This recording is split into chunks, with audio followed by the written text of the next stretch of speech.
Alright, so I automatically know what half of the witty, funny comments on this video are going to be, and those are all going to be people going, "Whoa, we found you!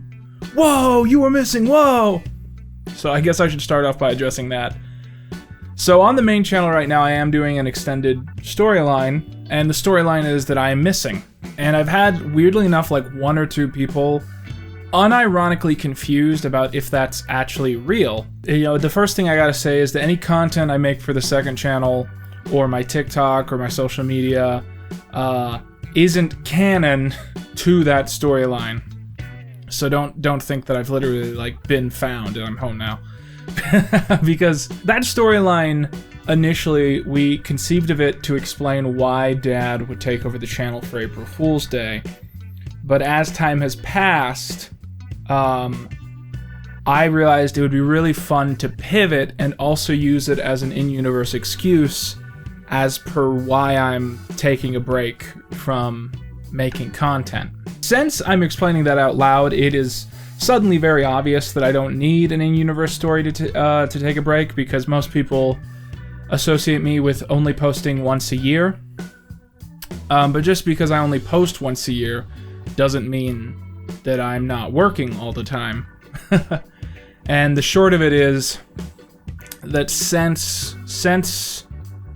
at least 2020, or maybe 2019, I have really been pushing myself, like, constantly. And just constantly around the clock being like, okay, I gotta make content, gotta make content, gotta make content, gotta make content. Okay, gotta work on this 8-hour video, gotta work on this 10-hour video, gotta work on this, and work on this, and work on this, and work on this. And, you know, even before I did all that, I always would tell people, when you do YouTube, you gotta give yourself, like, 2 months out of the year where you're not working on anything. Because I guess that's the important distinction. I would have months where I wasn't working, but having a month where you don't get any work done, but you want to get work done, and you're just kind of, you know, you kind of got writer's block and creative block, that is totally different from having, like, the same amount of time where you're choosing not to work. And that can be such a therapeutic thing of just having, like, you know, a month or a few months where you're just like, I'm not working on an 8-hour video. I'm just being a guy this month. And I'm trying to remember what that is supposed to mean. And what I'm supposed to be doing when my life isn't absorbed by all my work. And so I haven't had that since at least the pandemic. And it's just, you know, for a long time I've been wanting that, and I keep moving goalposts for myself, where I keep saying, oh yeah, it'd be fun to take a, you know, to purposefully, you know, log off from the persona, but you know, gotta finish the Victoria series. And then it's like, ooh, you know, should really finish the Salmon Cat. I'm like, ooh, but it'd be so good to keep working and get the miniseries done, and ooh. And that's kind of where I've been at for the past forever. And it just got to a point where I said to myself, okay, as soon as the miniseries is done, I'm going to take a break. Then Dad's project got really close to being done, and I said, oh, but I got to finish Dad's project. And then I said, but I'd really like to have something come out before Dad's project, so I could have 1 or 2 videos out before Dad's video to kind of tell people that you know, we are going to be trying different things with the brand. So I got to really work on all that. And it was just wild. It was just a crazy time. And it was fun, but it was draining. And I had a good time. And it was kind of the monkey's paw thing of saying, like, I wish I could have gotten Nicktoons Unite out before the April Fool's video. And then the monkey's paw curls. And now we're in the space we're in right now, where I am technically taking a break from running the channel. But I also have to rework like 15 hours of content. And just kind of work with my dad and my editing team to be like, hey, how do we rework this without me giving up, you know, these few months having off? And that's a weird situation that I've landed in, but I think I'm going to make it work. Despite that, I still really want to occasionally put energy into, like, making a goofy little thing for the second channel. or recording a TikTok or something like that.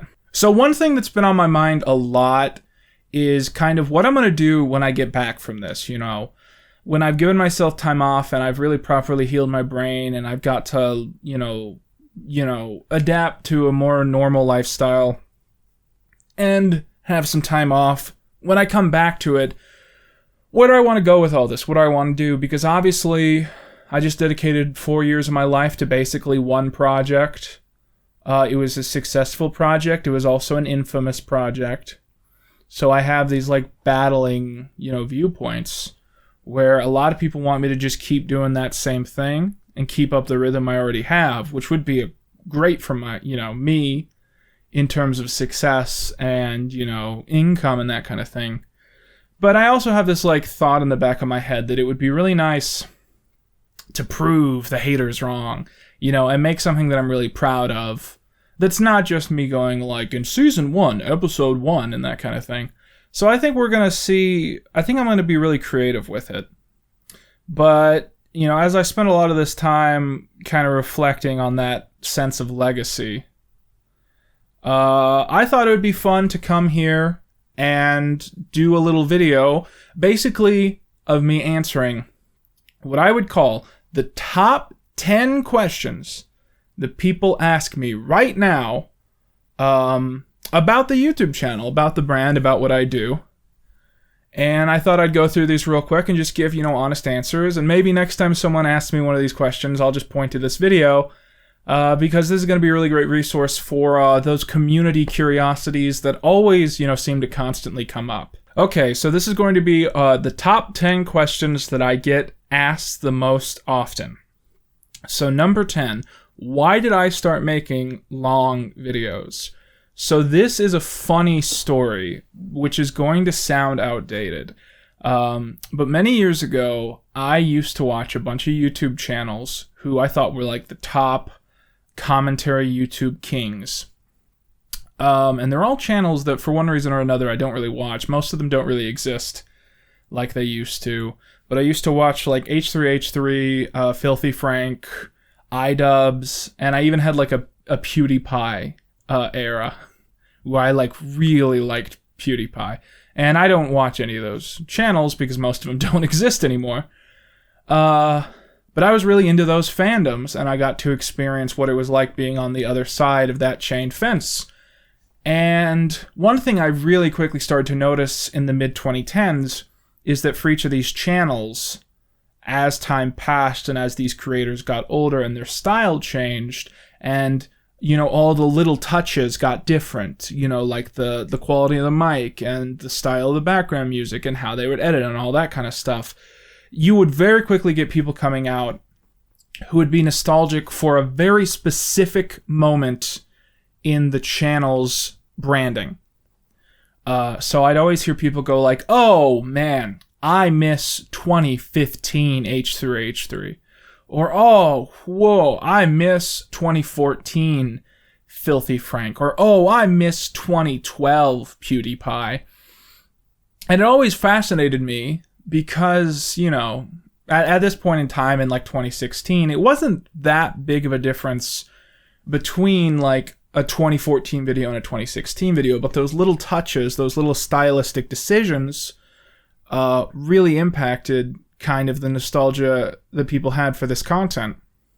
And that really fascinated me because I'd also experienced that firsthand. And I started thinking to myself, wouldn't it be great if one of those channels started working on a video knowing that it would take them 10 years to finish? And they just finish a little piece of it every once in a while. And then after 10 years, they'd stitch it all together and it'd be this overarching 10-year story. And then suddenly imagine if in 2024, H3H3 put out a video and it's featured a new video by 2014 H3H3. And kind of the really cool experience, what would that be like for people that specifically were nostalgic for that instant? And so in 2017, I started working on a video that was that pitch. Every time I did a video, I would set aside a little bit of time and energy to record like a 1-minute parody of that video. And the joke was that one day for April Fool's Day, I would release it all and you'd go in thinking that it was a compilation of my older videos, but as it played, you would realize that it was an alternate universe storyline that I'd been working on for years, where each video was like a hellish alternate universe dystopia version of one of my other videos. And I got really creative with it. I had recorded like a bunch of stock footage with Caleb, so I started using bits of that stock footage, outtakes, in ways that we never intended. And it was a really fun project, and I had a lot of fun with it. And I remember I released it, and it was like almost 4 hours, and it was unheard of. And for like 2 weeks, I lost subscribers every day. People really hated this video. It was funny to me. And people were like, what the fuck is this? Why would you make this? It was a very angry time.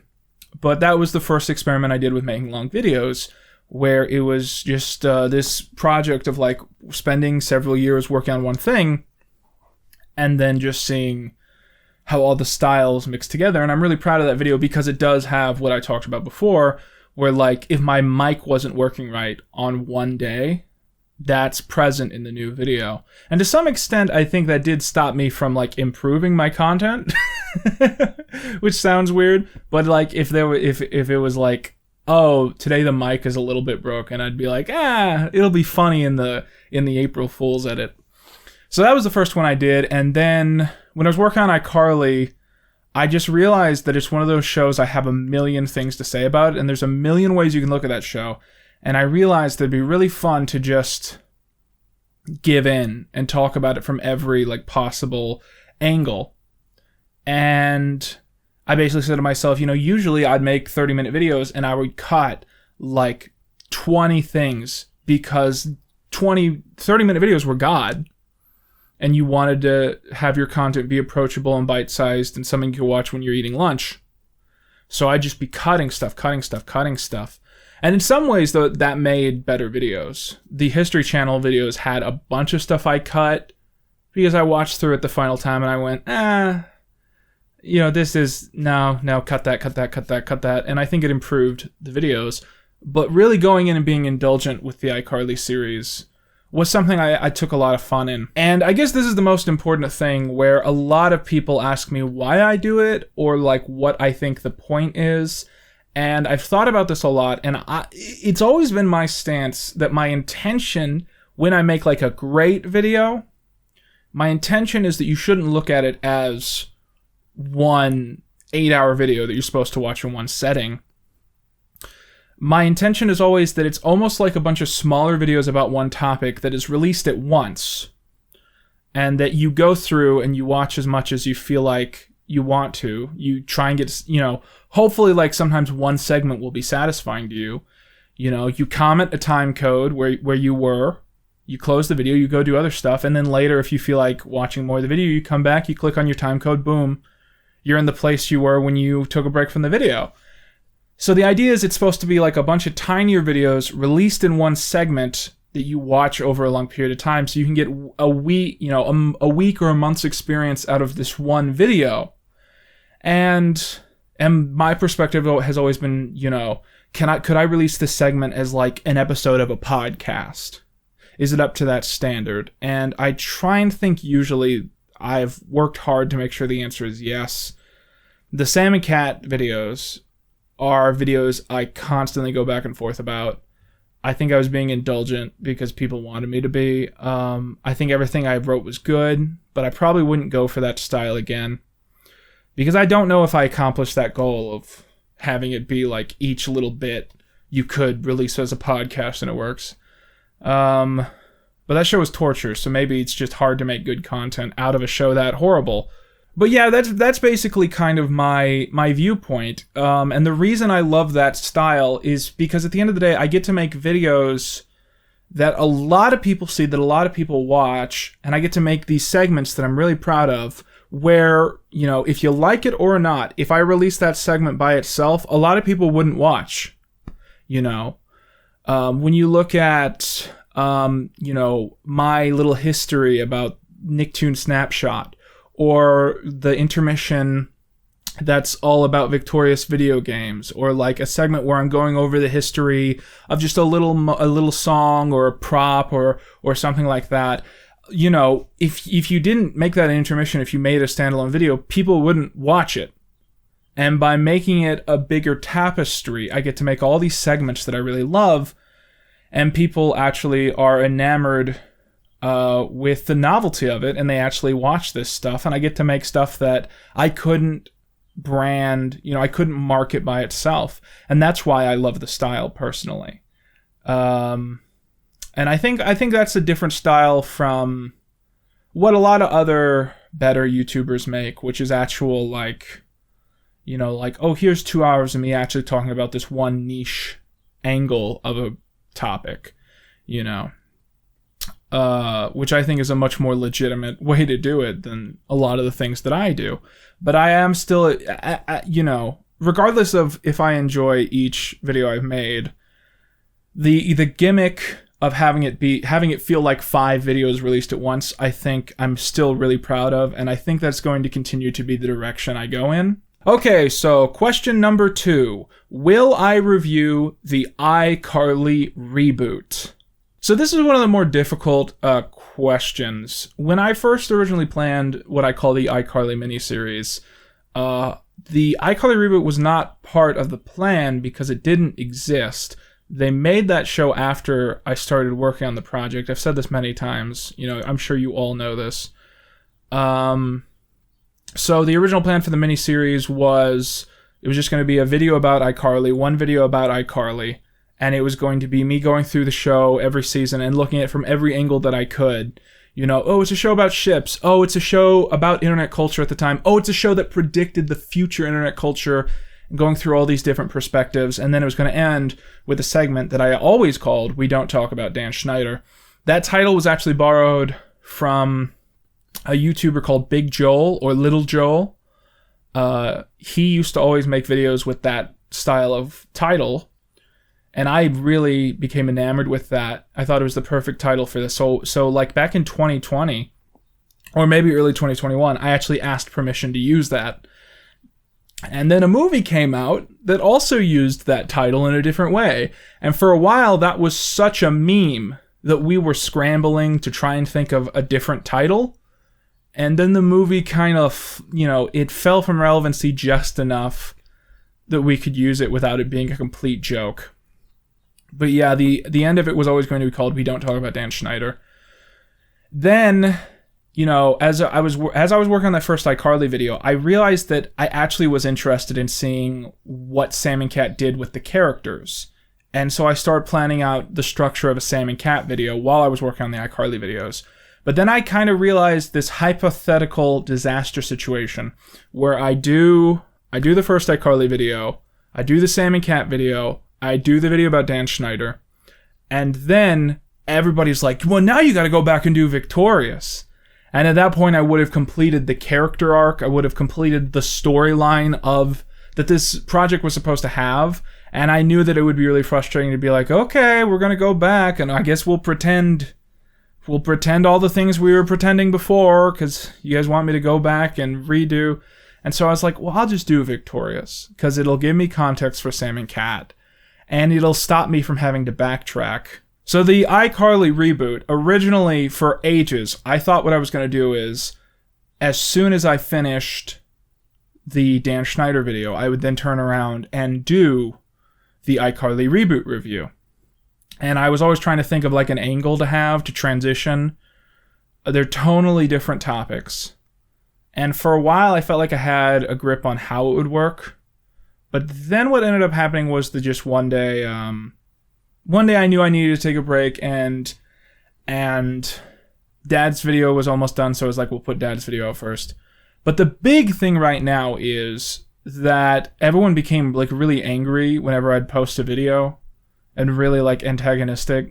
But because everyone's just been so just extremely heated whenever I drop one of these. In my head, it's very much this perspective of like, I want people to want this video. I want people to be like making memes like, where is the iCarly reboot? You know, when you're gonna review that iCarly reboot? I want people to really, really need that video to exist, because if I drop everything right now and I go and make that video, what's gonna happen is I'm gonna post it. A lot of people are gonna be like, yo, finally, but then there's just gonna be this heat wave of people going like, oh, of course he did that. Oh, I hate him so much. Fuck. And yeah, I'm not in the mood for it. So I figure if I wait 6 months or maybe even a year, then people are going to start really wanting it and really asking for it.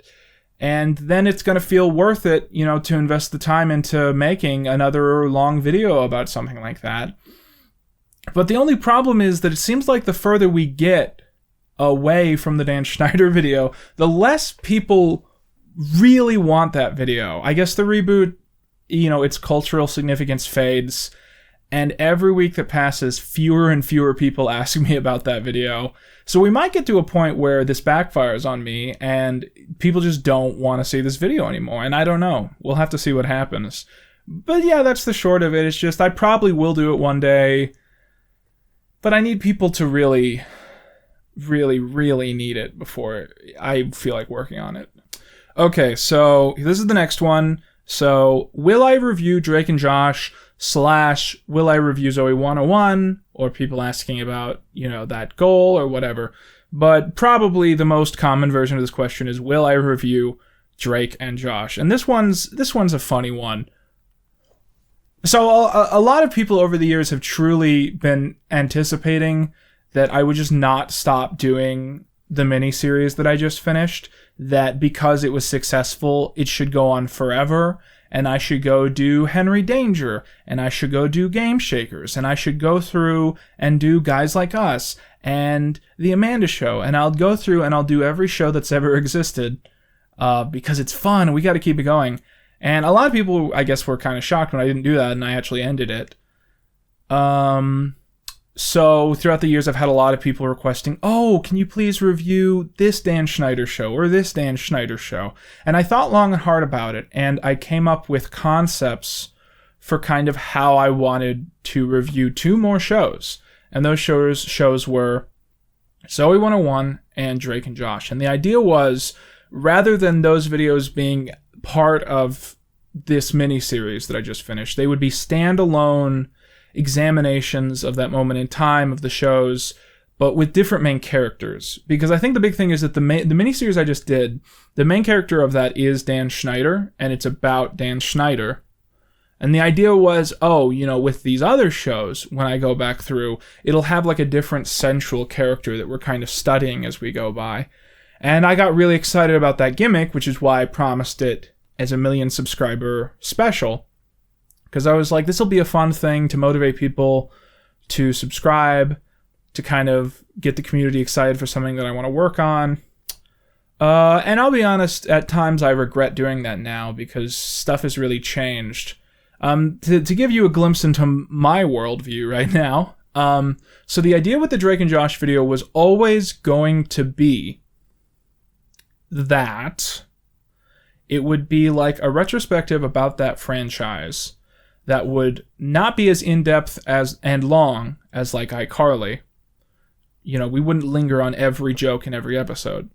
But it would be a look back at the Drake and Josh show and franchise, and the main character would be Drake Bell. And it would be a video about Drake Bell.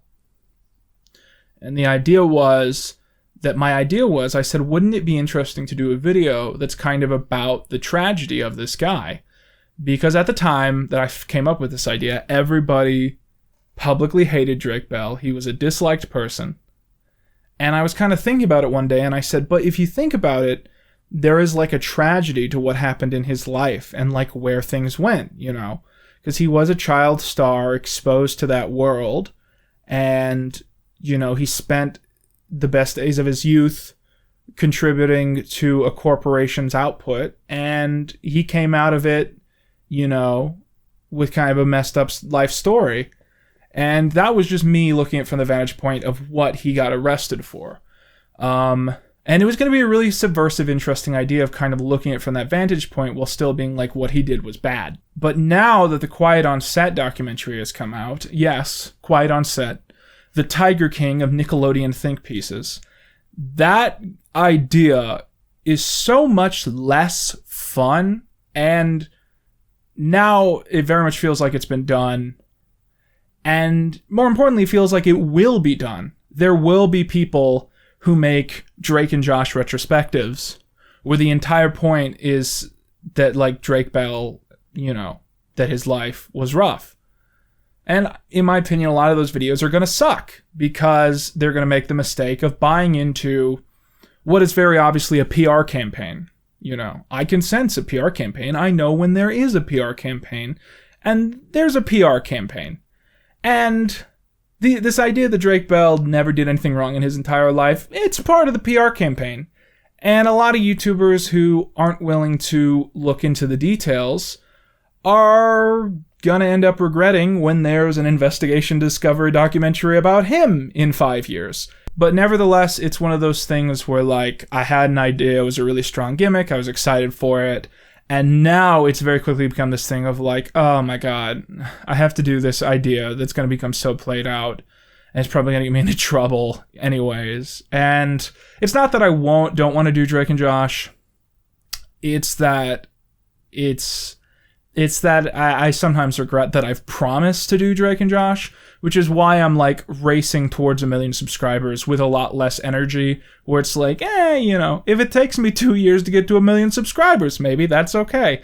But I do think at the end of the day, when we get there, I'll want to work on that video. Just don't be shocked if it's not 15 hours long, because I feel like with a show like Drake and Josh, I probably will force myself to have less things to say, because it can't be a video of me just going, wow, this joke is funny. Well, that joke's not funny. Well, this joke is funny. Well, that joke's not funny. Well, you know, it'd be grating, so it would be a different style either way. Will I review Barnyard? So for those of you who are out of the loop, years ago, I got stuck in the 300,000 subscriber range for like 2 years, and it was a really bad rut, and I wasn't gaining subscribers, I was losing subscribers, and I got really depressed, and I got really, like, you know, panicky, and I might have had a couple episodes. It was a really bad time for me, and I had it in my head that if I got past that range, that everything would work out. So I said, hey, what if we do a subscriber goal? And that idea was, let's do 400,000 and we'll do an iCarly video. So we reached that, and obviously that's what I did.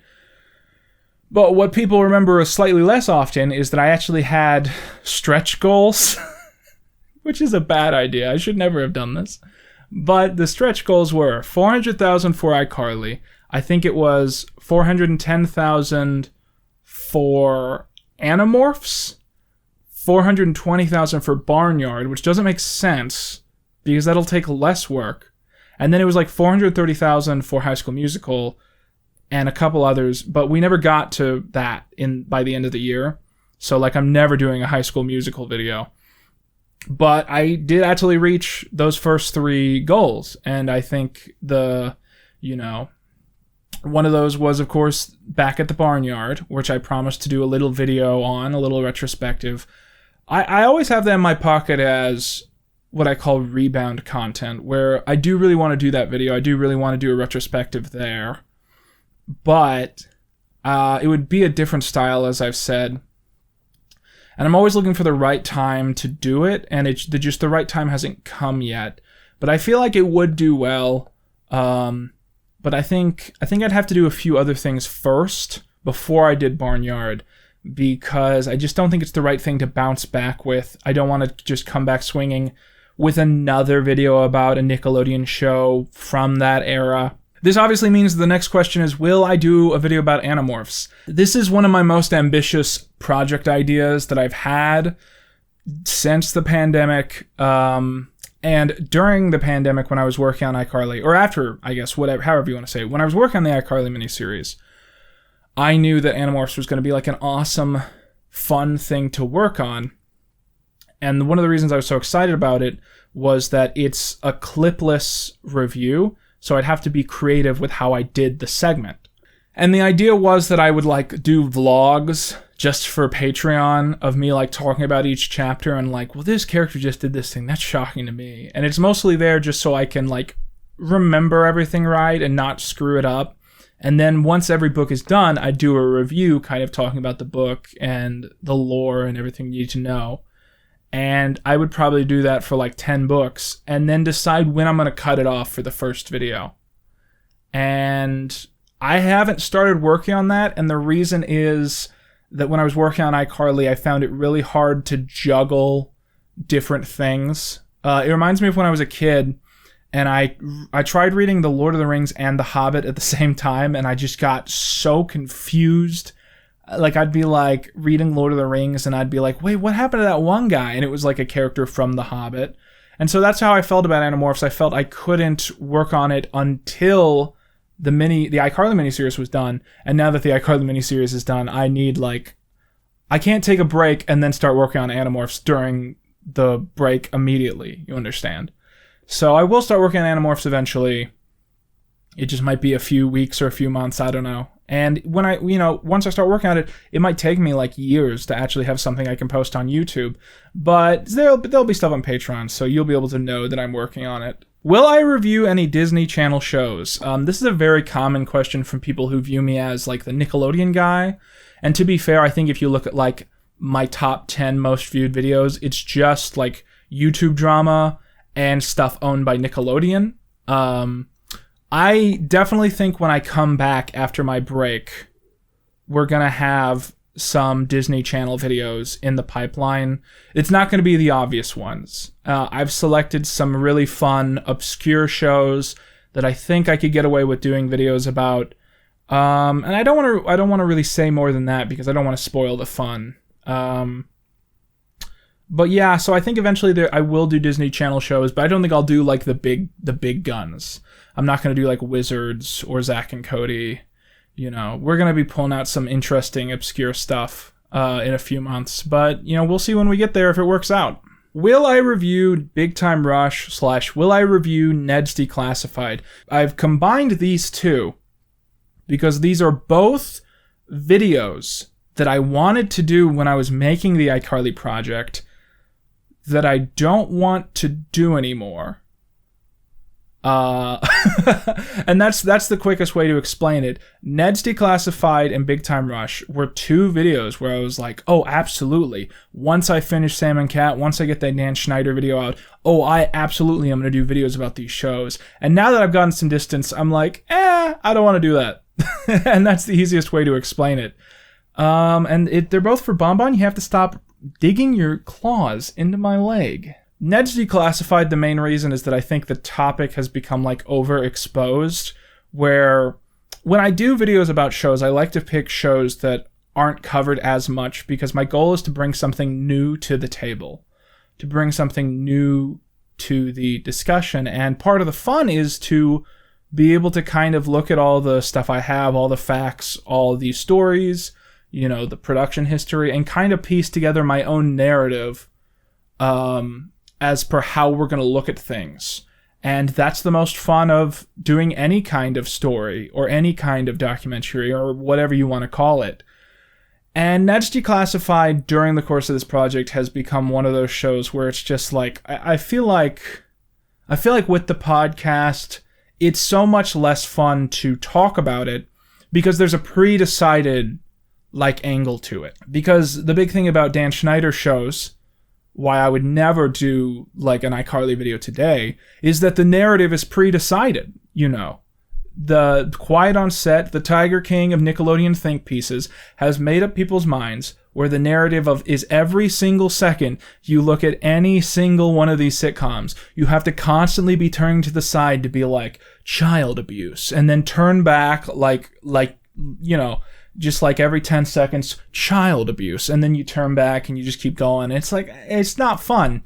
And I know that that's kind of what the miniseries was, but I think I had a more nuanced handling of how I looked at everything than just being like, everything is child abuse, and then turning back like I didn't just do that.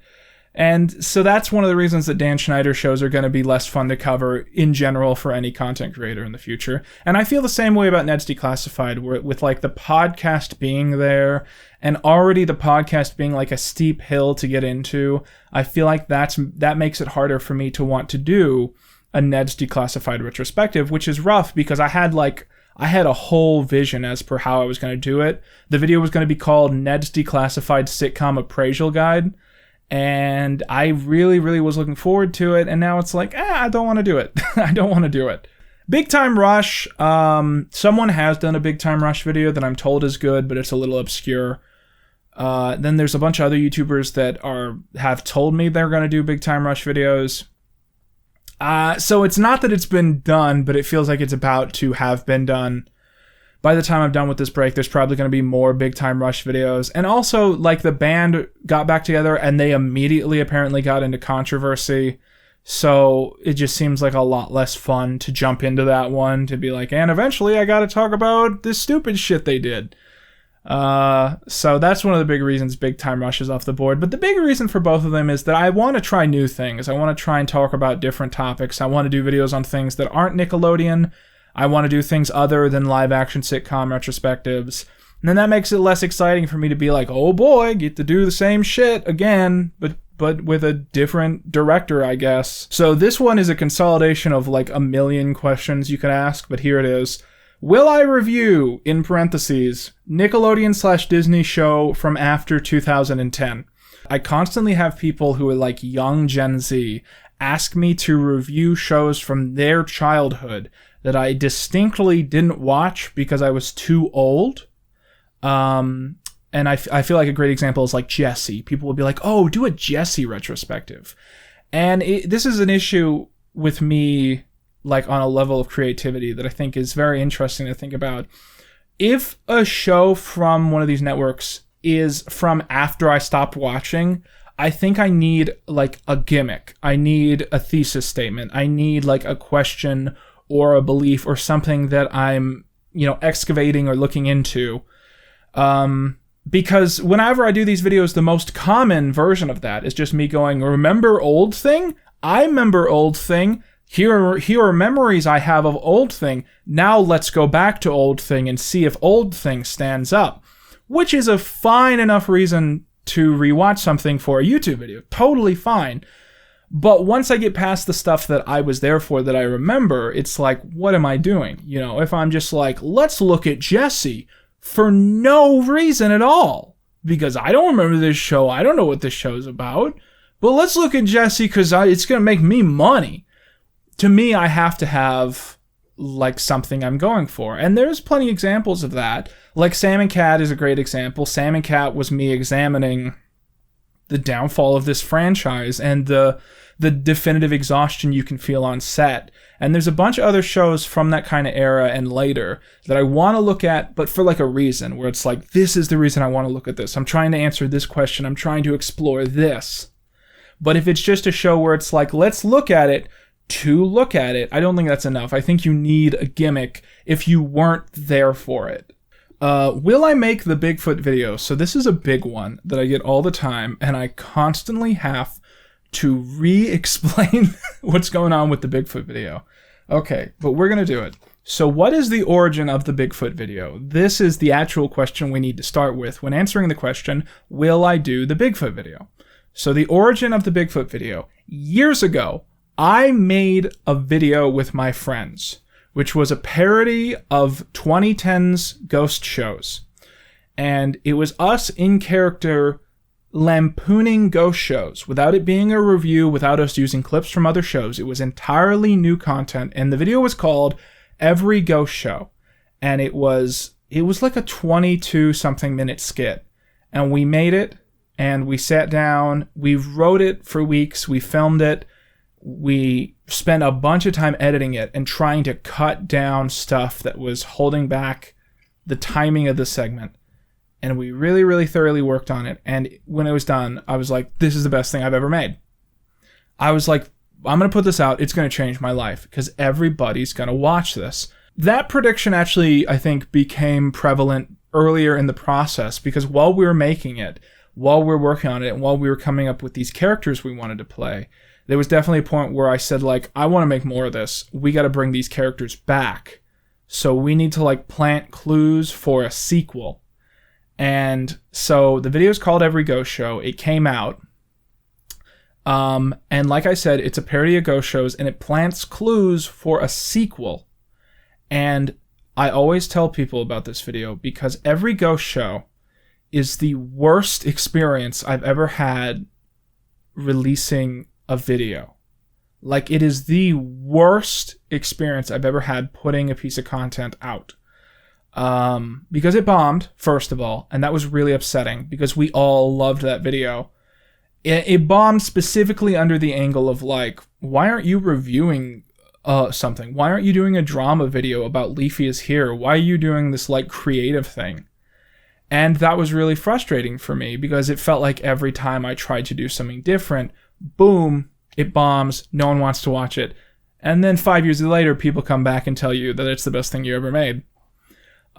Specifically, though, the reason it was the most frustrating example of that happening is when we put the video out, the people that watched it and interacted with the video, this is going to sound like an exaggeration, every other comment on that video for the first 24 hours was someone quoting a Ralph the Movie Maker video about ghosts. Ralph the Movie Maker had done, like, his own video about ghost shows. And so I put out my video, and every fucking comment was about his video. And I was actually, like, really frustrated with how my audience was doing that. Because I was like, that's great. This is a video that's here right now. Like, I just made this, and we just spent forever making this. And all these people were commenting just quotes from this other YouTuber's video. And that was the most, like, frustrating experience I've ever had. Because it was like nobody was watching the video. It was like nobody who clicked on the video watched the video. They were all just quoting a different person's video. And that was such a frustrating experience. And, you know, no beef with Ralph, because he's a great guy. I'm pretty good. I'm not friends with Ralph. We've spoken. But he's a great guy. But that was so enraging, and it really made me upset. And so Every Ghost Show sits there as the biggest, most frustrating disappointment of my career.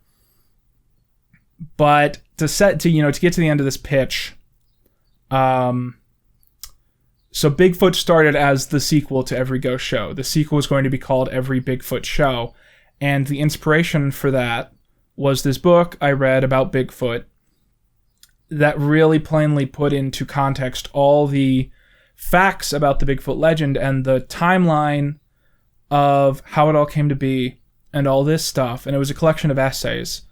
And I went, holy shit, I really want to turn this, I really want to use the knowledge I gained from this book to research this further and kind of make a mockumentary style thing about Bigfoot. And it's like all in character, and it's featuring us as characters trying to rebound from the Ghost Show failing. And so that was the idea I had. And then Ghost Show flopped. It was the biggest disappointment, as I said, of my career, and blah, blah, blah, blah, blah. And then it was just this thing that was like, okay, so that was the great thing I wanted to make that I don't get to make now. And then when the History Channel videos took off, I was like, it'd be fun to repurpose some of my ideas there for things I wanted my character to go through and turn that into just a video of me, Quinton Reviews, doing all those things. And so I mentioned it a few times that I wanted to do that. Like, oh, I'll make a Bigfoot video, ho, ho, ho, ho. And then I got distracted. And when I was making the iCarly videos, it just got to this point where I realized it is really hard for me to work on that video still without it being some kind of character piece. And, what I mean is, the original idea was it was going to be about these three characters who were kind of, it was a parody of Bigfoot shows. And it's these three characters going through the rut of it after their ghost show failed. And then the prequel to that video bombs and nobody watches it. Hardly anyone has seen it, even still today. So I can't do that. And then the idea was, I'll repurpose all the content I was going to go through just as a standalone, a very earnest me as myself. And I was just like, it doesn't work though. I really don't. And that's the thing I'm always struggling with. It doesn't work when it's just me. And the reason is when I make it a character study where it's my character, the plot of the film would be that it's me trying to debunk Bigfoot and studying the cultural history of this American mythological figure who is clearly fictional. And the great thing about making it a character piece where it's like taking place in a mockumentary is that I could lampoon the fact that it's just a completely stupid mission because Bigfoot is lovely in some way. And trying to debunk Bigfoot, in some sense, misses the point of why Bigfoot is great. Because it is American mythos, it is American legend. And if I made it a character piece that's really high effort and like we have camera equipment and stuff, then I think it would be genius and I think it would work out really well and I think I'd be proud of it. And if I made a flash in the pan, I spent a month working on this, here's just me talking against a wall, I think I'd come to regret it. And so that's just a big struggle where I really, really often think the only reason I would want to do this is if I kept the original premise and I got to bring back these characters. But it's hard to commit like time, money, resources to that when I don't have the energy for that, first of all. And second of all, I know that people would be like, what the fuck is this? Who are these characters? You know, because no one watched my magnum opus, every ghost show. So that's kind of the big problem with Bigfoot. And I still contend that one day it will be made. I still really want to do it. There's other people out there making Bigfoot content, which is better than what I was going to make. So every day it feels like there's less and less of a point to do it. But I still contend that I would like to go through that and work on that. It's just a question of, can I do it the way I want to do it without everyone without just like a relapse of just like, what the fuck is this? Dude, I'm going to quote the Ralph the Movie Maker Bigfoot video. And then every comment's just that. It was just such an upsetting experience. I don't know. It's hard to mentally, to not only invest my time into it, but to like, you know, Wyatt and Caleb don't live near me anymore. So to coordinate with them to be like, hey, when can you both be here consistently for us to film? It's difficult. And I do think one day I'd really like for us to pull that off. Okay, so this is the final of our 10 questions. Question number 10, will I review Homestuck? Okay, so this is a funny story. So back in the day when I was setting up subscriber goals, somewhere along that mess, I also ended up setting up Patreon stretch goals. This was a feature that existed on Patreon at the time where you could go through and like make a little stretch goal that's like, oh, if we get to, 500 Patreon supporters, I'm going to buy a light so that my videos have lighting and that kind of thing. And you could set up for amount of money or Patreon users. I at some point had set up for Patreon users. And I said like, okay, if we get to 1,025 Patreon supporters, I'm going to do a video about Homestuck. And so I did that. I set it up and we reached the goal. In fact, we far inflated past that goal. My Patreon supporters really are the reason that I've been able to afford to make my content, because I'm confident if I went to if I redid my taxes and then I took off, I wouldn't do this. But if I went through my expenses and I scratched off Patreon, I've been in the red, I imagine, because AdSense, posting a video once or twice a year and often having your video get copyright claims or demonetized or never have ads at all, it starts to stack up in a negative way. So having a Patreon there is the only reason I can afford to make content. But the funny thing is that Patreon actually deleted that feature. They deleted the feature that keeps track of those goals because Patreon is run by morons. It's one of the most important websites on the internet, and it's run by actual adults who always make bad decisions with the website and the app. So they deleted that very important feature, which means you can't actually prove we ever reached that stretch goal. But we did. That is a fact. I have promised Homestuck The funny thing is we actually also reached 2 other stretch goals that no one ever asks about, which there are no records of, but I will tell you about those 2 stretch goals real quick. The 2 other stretch goals were a video where I'd go up to Canada and eat at Garfield Eats, and then the other one was a video kind of talking about Garfield horror as a topic. So Garfield Eats got canceled because they closed the restaurant, and I don't want to encourage, like, stuff that's going on. And then the other video, the Garfield horror video, I don't want to do it because everybody's done it, and people wouldn't like my video about that topic because I'm kind of over it. I'm very, if you want me to do a video about Garfield horror under this lens that 100% of the time it's the most genius, subversive, brilliant thing, you're not going to like my video because it'll end up being a video about how I don't like the modern internet, and specifically how I don't like the death of child-exclusive online spaces.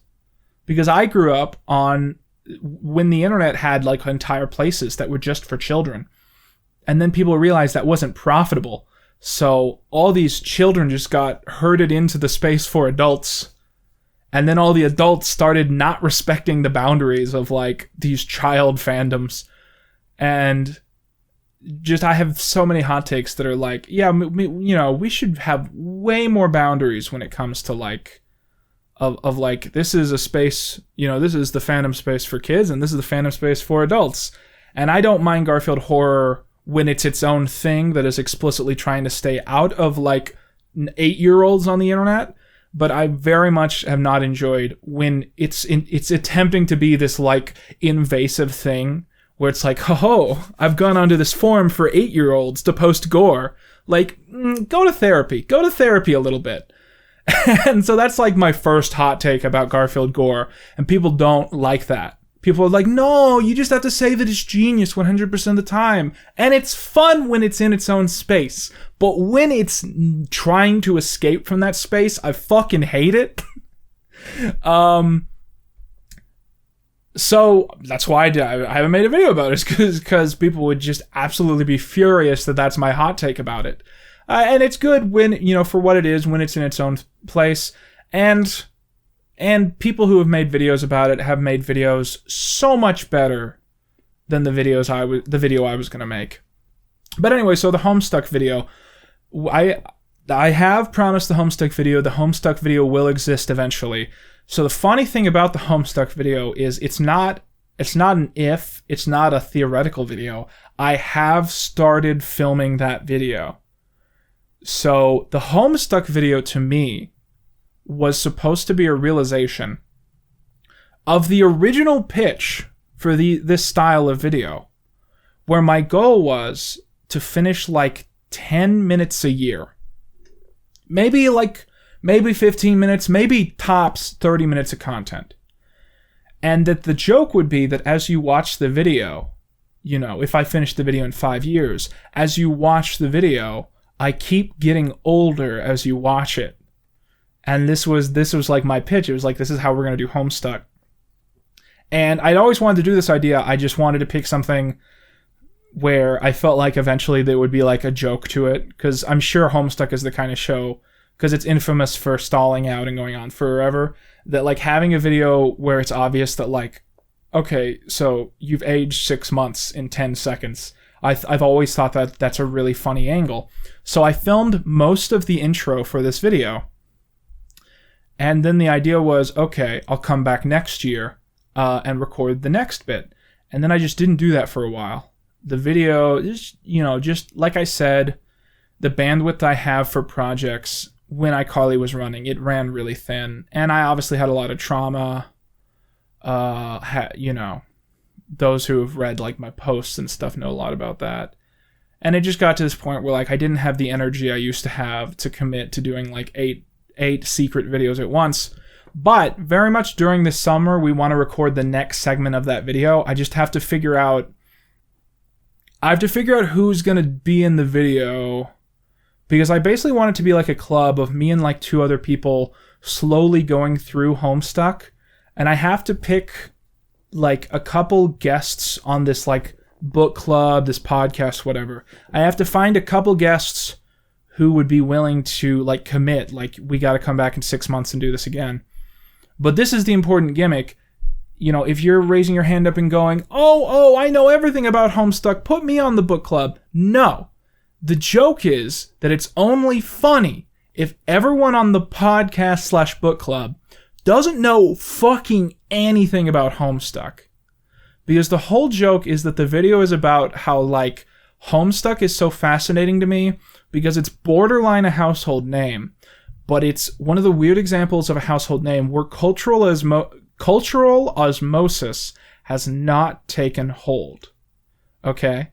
And I don't know if any of you understand what I mean, but basically the point is that, like, for most things that become household names, when you're not into that thing, and you're, you know, in creative spaces, or, you know, you're in the Phantom spaces, or you're just existing on the internet, you've learned something about that shit. Like, I've never watched Bluey. I know a lot about Bluey. I've never like fully watched more than an episode of My Little Pony. I know a lot about My Little Pony. I've never watched wrestling. I've heard a lot of things about wrestling. I know nothing about Homestuck, and I've heard about it for years. And so it just stood out to me that it'd be really funny for like a bunch of people who know nothing to go in and go into a blind and kind of like map out the experience of it. And yeah, I'd really like to do that at some point and just continue this project of working on one video for years and years and years. But I gotta find time in my life to feel energized to start that up again and make some big decisions and do some interviews about who's going to be in the video and that kind of thing. So, you know, we'll see, but I do think it's definitely as in the cards as anything else in this video I've talked about, definitely. So yeah, those are just 10 of the most common questions I get about the channel and where we're going and the direction. I'm always looking for new things. I'm always looking for new topics that haven't been explored, kind of new videos I could work on, new goals, and that kind of thing. But right now, I think the goal is just trying to remember how to get through the day without maintaining a public persona or a brand or constantly working on a new ambitious project I'm going to spend 10 months on. And that's what I've been working on the past few days, and we're going to see how that goes. And I think it's going quite well so far. But, you know, eventually the storyline will complete and I'll suddenly not be missing anymore on the main channel and we'll get some new content out. And I'd say that's definitely... I have no goal of going the rest of the year without making anything. So we'll just have to see how the cookie crumbles, how the die rolls.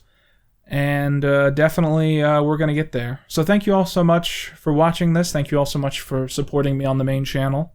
And if you have any other questions, maybe I'll do another one of these sometime. And, you know, I definitely want to get back into making some more like quick, low effort, short form content. And I'm sorry if this video has been a little too rambly, but I hope this has answered some of the questions you guys have. So thank you so much, and that's all you need.